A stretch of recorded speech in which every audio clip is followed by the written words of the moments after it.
Hi there, students. To knock somebody for six. Okay, this is usually to shock somebody very much, to upset somebody, or to make somebody very ill. So, news of the bankruptcy of my friend really knocked me for six.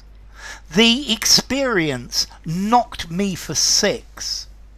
I had COVID and I was really ill in bed. It really knocked me for six. When his wife left him, it knocked him for six. When he heard the bad news yesterday, it knocked him for six. So this is to completely overcome somebody. Now, you can use this positively. It doesn't have to be bad. I think it's much more commonly something bad, but it can be something good. So I was knocked for six when I discovered that my wife had won the lottery. And then it really knocked me for six when she told me that she was now going to divorce me. Okay, so to knock somebody for six, to upset somebody, to stun them, to overwhelm them, generally with something bad. Yeah, a surprise or a shock which is difficult to recover from.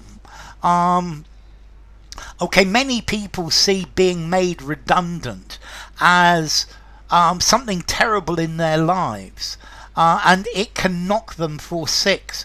But I always look at things like this as learning opportunities. But remember, this is something that can be positive. When she walked into the room, she was so beautiful that she knocked me for six. I was completely stunned. I was completely amazed. So notice you can also hit somebody for six, to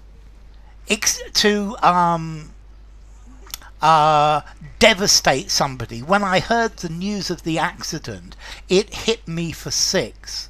I was so lucky with this that it hit me for six. Now this comes from cricket, and if the batsman, the person with the bat, hits the ball directly out of the ground, that is 6 runs. And you have to hit the ball very hard or knock the ball very hard to do it. I guess you could also use this phrase to hit somebody very hard. He was so angry, he hit me for six. He punched me for six. But I think most commonly, this is something that upsets you, that shocks you. The news that his father had died knocked him for six. He picked up a virus that knocked him for six, and he was in hospital for 2 weeks.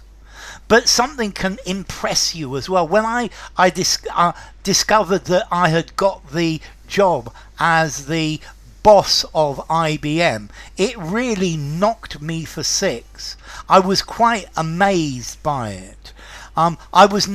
It knocked me for six to discover that I had scored 8.5 in my IELTS exam. Yeah, it really knocked me for six. I was so happy. Okay, so if something knocks you for six, it's normally something that is an unpleasant shock. Yeah, or something that makes you very ill. So a disease can knock you for six. Something that is shockingly bad or upsetting can knock you for six. But it can also be something that's quite amazing. It's amazingly good. I was knocked for six by the fact that I had been so lucky. Okay, so to knock for six, it's the experience had knocked him for six. We don't know if that's good or bad.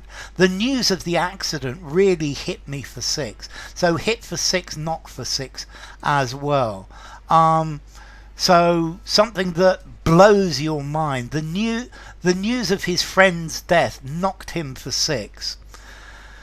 So formality, 3.54. I would use in an informal conversation, semi-formal conversation. I guess just about a semi-formal writing, but better a more informal writing. So something to be knocked for six, something knocks you for six, to be hit for six, to hit for six.